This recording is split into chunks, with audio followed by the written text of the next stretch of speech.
الحمد لله رب العالمين وبه نستعين والصلاة والسلام على نبينا محمد وعلى آله وصحبه ومن تبعهم بإحسان إلى يوم الدين أما بعد.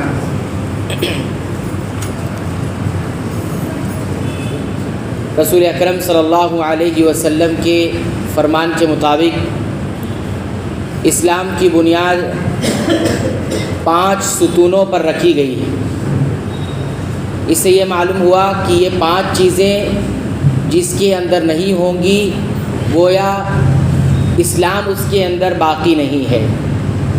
5 چیزوں میں کیا بتایا گیا؟ پہلی چیز شہادتین ہے، 2 گواہیاں، جس کی تفصیل پچھلے درس میں ذکر کی گئی.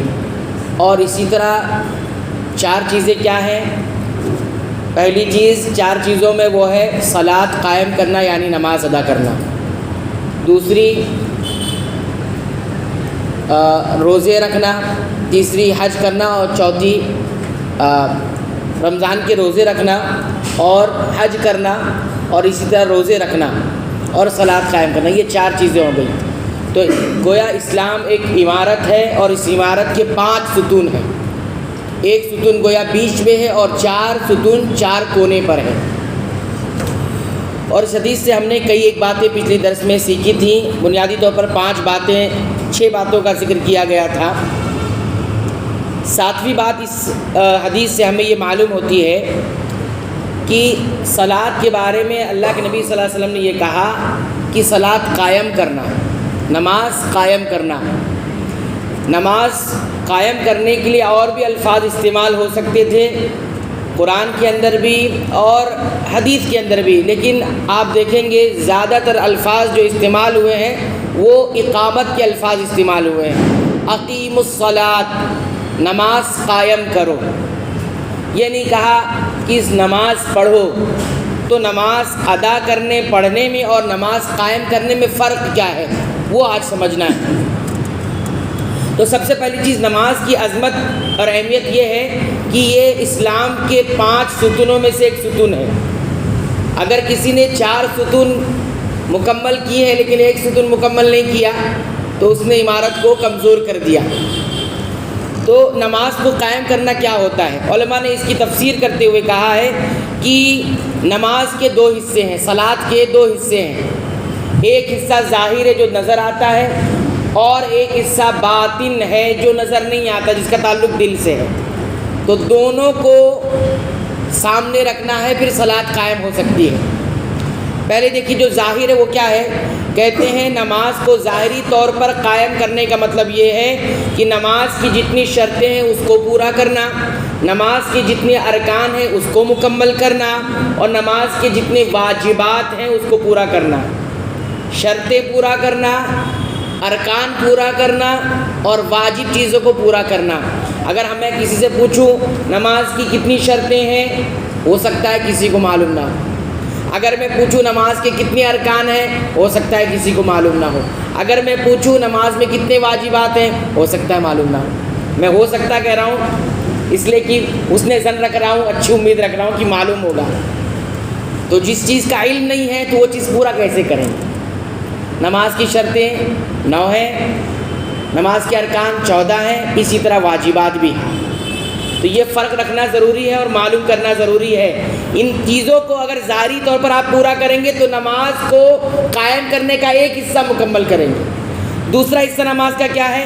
وہ اندر والا حصہ. اس کے بارے میں علماء نے کہا کہ نماز کو اندر سے قائم کرنے کا مطلب یہ ہے کہ نماز کو خشوع کے ساتھ قائم کرنا، دل کو حاضر کر کے نماز میں قائم کرنا. دل مکمل طور سے حاضر ہونا چاہیے. نماز کو آپ ظاہری طور پر بہت اچھا ادا کر رہے ہیں، بہت خوبصورت نماز لگ رہی ہے، لیکن آپ کا دل حاضر نہیں ہے تو نماز آپ نے قائم نہیں کی. اور آپ نے دل بڑا اچھا ظاہر کر کے رکھا ہے، حاضر کر کے رکھا ہے، بہت دھیان ہے آپ کا نماز میں، لیکن آپ نے ظاہری طور پر نہ شرط پورا کی ہے، نہ ارکان پورے کیے ہیں، نہ واجبات ادا کیے، تو یہ بھی نماز قائم کرنا نہیں کہلائے گا. اور علماء نے بتایا کہ خشوع جو ہے، خشوع جھک جانا، دل کو جھکا لینا، دل کا پورا دھیان اللہ کی طرف ہو جائے. تو کہتے ہیں یہی نماز کی اصل روح ہے، یہی نماز کا خلاصہ ہے۔ اور یہ ابن القیم رحمۃ اللہ علیہ فرماتے ہیں کہ تمام اسلاف کا اس بات پر اتفاق ہے کہ بندے کو اپنی نماز سے اتنا ہی حصہ ملتا ہے جتنا اس نے سمجھ کر اور دل کو حاضر رکھ کے کیا ہے۔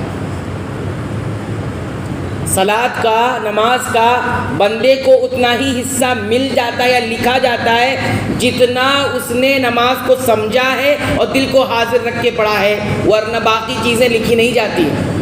اور یہ اجماع ہے تمام اسلاف کا، یعنی صحابہ کرام کا، تابعین کا، تبع تابعین کا، وہی حصہ لکھا جائے گا جو انسان نے سمجھ کر ادا کیا ہے، پڑھا ہے۔ اور اس حدیث یہ بات ایسے نہیں کہہ دی گئی ہے، بلکہ یہ بات رسول اکرم صلی اللہ علیہ وسلم کے فرمان کے مطابق کہی گئی ہے۔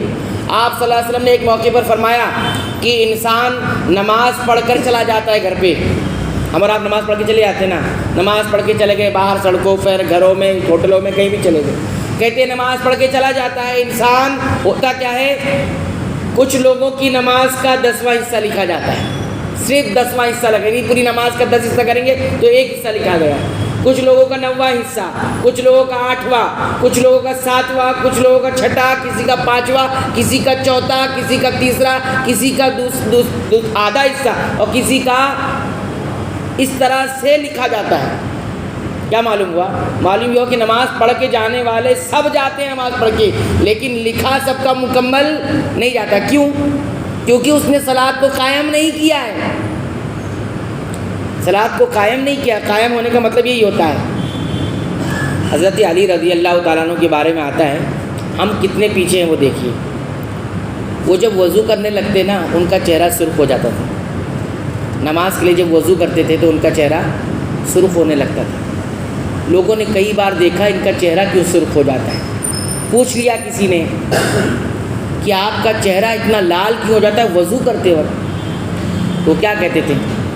کہتے تھے کہ میں جا رہا ہوں اللہ کے دربار میں، اللہ کے سامنے کیسے کھڑا ہوں گا، اس خوف سے میرا چہرہ سرخ ہو جاتا ہے، کیسے کھڑا ہوں گا، کیا دل لے کر جا رہا ہوں، کیا میرے پاس عمل ہے، اس کے سامنے کھڑا ہونے جا رہا ہوں۔ یہ حضرت علی رضی اللہ عنہ کا حال، ایسے بہت سارے اسلاف کا حال تھا، لیکن یہاں میں نے ایک چیز کا ذکر کیا، یعنی نماز کی ہیبت، عظمت اتنی زیادہ تھی کہ ابھی نماز میں داخل نہیں ہوئے ہیں اور اس سے پہلے ہی وہ کیفیت شروع ہو جاتی تھی۔ ہم کتنا پیچھے ہیں وہ غور کریں آپ کہ صلاۃ قائم کرنا ہم کس کو سمجھتے ہیں، آنا، وقت دینا، چلے جانا، اتنا ہی ہوتا ہے۔ لیکن صلاۃ کا مطلب یہ ہوتا ہے کہ انسان کی ایک نماز اگر اس نے ادا کی تو دوسری نماز، اس نماز سے پہلے جو زندگی تھی، پہلے جو کیفیت تھی، بدل جائے، اس کو صلاۃ کہا جاتا ہے۔ علماء نے یہ کہا کہ ایک آدمی ہے نماز پڑھتا ہے چوری کرتا ہے، ایک آدمی نماز پڑھتا ہے بے ایمانی کرتا ہے، ایک آدمی نماز پڑھتا ہے اور لوگوں کی عزتیں اچھالتا ہے، یہاں پر نماز پڑھا وہاں جا کے عزت اچھال رہا ہے لوگوں کی، چغلی غیبت، اندر لوگ کیا کیا کر رہے ہیں وہ باہر بتا رہا ہے۔ یہ ہوتا ہے، کہا کہ وہ نماز ہی نہیں پڑھ رہا ہے، وہ صلاۃ ادا کر ہی نہیں رہا ہے، وہ نماز سے اس کو کچھ بھی نہیں ملتا۔ یہ حال ہے ہمارا، بلکہ اتنا بھی حال برا ہو کہ یہیں بیٹھ کر مسجد میں نماز پڑھ کے نماز کے بعد بھی چغلی غیبت کرتے ہیں، لوگوں کی برائیاں کرتے ہیں۔ تو یہ اقامت صلاۃ نہیں ہے۔ ہم سوچ رہے ہیں ہم بہت نماز پڑھ رہے ہیں، بہت نماز پڑھنے والے، یہ ہم کو لگ رہا ہے، لیکن واقعی شریعت کے مطابق ہم نماز ادا کر رہے ہیں۔ تو یہ اقامت صلاۃ کے 2 حصے میں نے بتایا کہ یہ ہے، اس کو سامنے رکھنا ہے اور اپنی نماز پر دھیان دینا ہے۔ نبی کریم صلی اللہ علیہ وسلم نے یہاں تک فرمایا کہ ایک آدمی 70 سال تک نماز پڑھ کر آئے گا، ایک نماز بھی اس کی مقبول نہیں ہوگی، 70 سال تک نماز پڑھنے والی۔ یعنی یہ کھیل تماشا تو نہیں ہے نماز، جو پڑھ رہے ہیں ان کا یہ حال ہے، جو نہیں پڑھ رہے ان کا کیا حال ہے، جو پڑھ رہے ہیں ان کا یہ حال ہے۔ تو نبی کریم صلی اللہ علیہ وسلم سے پڑھنے والوں کے بارے میں بتایا کہ ایسا یہ حال ہے، اور کسی کی نماز اوپر جاتی نہیں ہے، وہیں سے منہ پہ مار دی جاتی ہے۔ اور ہم سوچ رہے ہیں ہم صلاۃ ادا کر رہے ہیں، ہم صلاۃ ادا نہیں کر رہے ہیں۔ اسے ہمیں غور کرنا ہوگا، جو پڑھ رہے ہیں پابندی کریں ان کو غور کرنا ہوگا کہ نماز کے بعد اس کے اچھے اثرات ہم پر کتنے آتے ہیں۔ ہاں، کسی شاعر نے بڑا خوب کہا ہے کہ ادھر کیا کرم احسان کسی پر ادھر جتلا دیا، ادھر کیا کرم اور احسان کسی پر ادھر جتلا دیا، نماز پڑھ کے آئے اور شراب مانگنے لگے۔ یہ حال ہے ہماری نمازوں کا، یہ حال ہے ہماری صلاۃ۔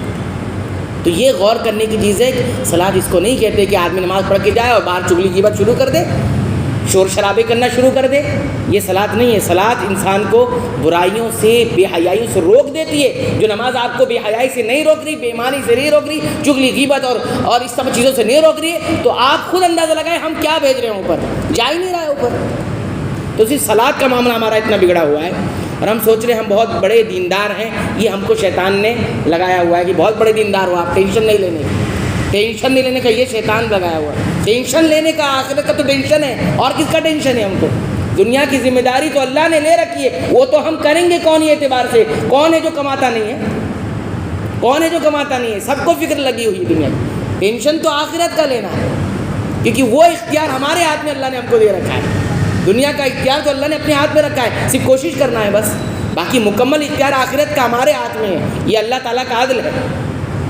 تو بہرحال یہ بات اس میں معلوم ہوئی جو کہ صلاۃ قائم کرنے کا معنی کیا ہے. آج سے تہیہ کریں کہ نماز کی مکمل معلومات، جانکاری، تعلیم لیں گے. نماز کی شروط کیا ہیں، نماز کے ارکان کیا ہیں، نماز کے واجبات کیا ہیں، نماز کس سے فاسد ہو جاتی ہے، باطل ہو جاتی ہے، نماز میں خشوع کسے کہا جاتا ہے. یہ مکمل سیکھیں گے، دھیرے دھیرے سیکھیں گے، لیکن سیکھیں گے، تربیت لیں گے اس کی، تاکہ ہم پہلے جیسے نہ رہیں کہ پہلے جیسے تھے ویسے بھی ابھی بھی ہیں. یہ اہم بات تھی جو نماز کے تعلق سے ہم نے ذکر کیا. اللہ تعالیٰ سے دعا کرتے ہیں رب العالمین تو ہمیں ان باتوں پر غور کرنے کی توفیق عطا فرما، صحیح معنوں میں صلاۃ ادا کرنے کی توفیق عطا فرما. آمین.